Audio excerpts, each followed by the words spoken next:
Morning ધોરણ 4 વંદનીય ગુરુજનો તથા મારા વાલા વિદ્યાર્થીઓ ભાઈઓ બહેનો, આજની તારીખ 15/8/2024, આજનો વાર ગુરુવાર. આજે હું આપણા રાષ્ટ્રીય ધ્વજ વિશે 5-6 વાક્યો કહેવા માંગુ છું. તમે શાંતિથી સાંભળો મારી એવી નમ્ર વિનંતી. તિરંગો આપણો રાષ્ટ્રીય ધ્વજ છે. આપણા રાષ્ટ્રીય ધ્વજમાં સૌથી ઉપર કેસરી રંગનો પટ્ટો છે. કેસરી રંગ વીરતા અને સાહસનું પ્રતીક છે. તે આપણા દેશ માટે બલિદાન આપવાની પ્રેરણા આપે છે. વચમાં સફેદ રંગનો પટ્ટો છે. તે શાંતિનું પ્રતીક છે. નીચે લીલા રંગનો પટ્ટો છે. તે આપણા દેશ માટે આબાદી અને સમૃદ્ધિ અને મંગળનું પ્રતીક છે. આપણા રાષ્ટ્રીય ધ્વજમાં વચમાં એક અશોક ચક્ર છે. તેને અશોક ચક્ર કહે છે. તે બધા ધર્મનો પ્રત્યે આદર રાખવાનું સૂચન આપે છે.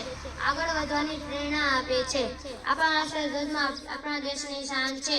તેને આપણે આદર કરીએ છીએ. તેનું રક્ષણ કરવાની જવાબદારી આપણી હોય છે. જય હિન્દ, જય ભારત.